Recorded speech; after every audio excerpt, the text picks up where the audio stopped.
وبركاته نحمده ونصلي على رسوله الكريم أما بعد فأعوذ بالله من الشيطان الرجيم بسم الله الرحمن الرحيم جاء الحق وزهق الباطل إن الباطل كان زهوقا وقال رسول الله صلى الله عليه وسلم من بنى لله مسجدا بنى الله له بيتا في الجنة أو كما قال عليه الصلاة والسلام আলহামদুলিল্লাহ আল্লাহ তাআলা তাবারক শুকরিয়া আদায় করছি যে মহান রব্বুল আলামিন আমাদের হায়াতে তয়্যিবা দান করে আজকের এই বার্ষিক প্রতিযোগিতায় অংশগ্রহণ করে দিনী কিছু কথাবার্তা বলবার জন্য শুনবার জন্য কবুল করলেন সেই মহান রব্বুল আলামিনের তাবারক শুকরিয়া আদায় করি মুসলমান হিসাবে ঈমানের গলাকে উঁচু করে উচ্চ কণ্ঠে সবাই কালেমাতুশ শুকরিয়া আদায় করি সকলে পড়ি আলহামদুলিল্লাহ আরো মহব্বতে বলেন আলহামদুলিল্লাহ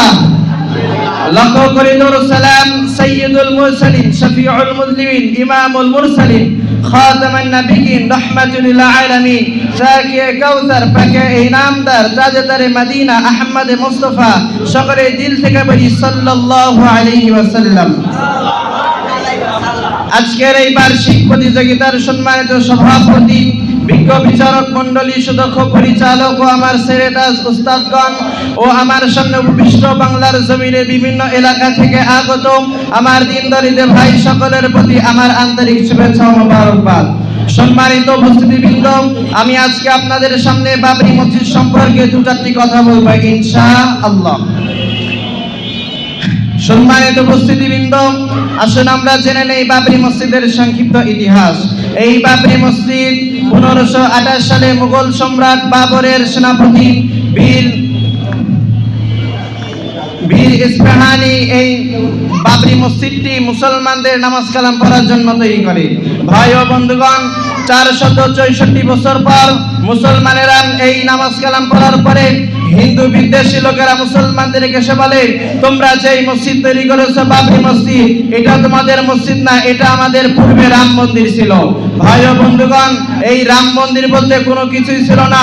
এই হিন্দুর বাচ্চারা এসে আমাদের এই বাবরি মসজিদকে ভেঙে চুরমার করে দেয়। ভাই ও বন্ধুগণ, আপনারা সকালে বলেন বাবরি মসজিদ কার ঘর? ইনিল হুকমু ইল্লা লিল্লাহ, জমিন যার, আইন চলবে আল্লাহর জমিনে। আল্লাহর ঘর মসজিদ থাকবে। হিন্দুরা এসে আমাদের এই মসজিদকে ভেঙে চুরমার করে দিয়েছে।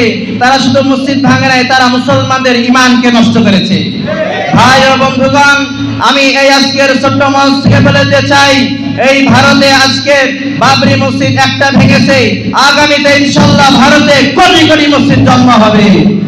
সম্মানিত তাওহীদি জনতা, আমরা আসুন 2 কোটি বা বিশ্বের 2 কোটি মুসলমান মিলে ঐক্যবদ্ধ হয়ে এই হিন্দুদের অন্যান্য কাফেরদের প্রতি আমরা সচেতন হই।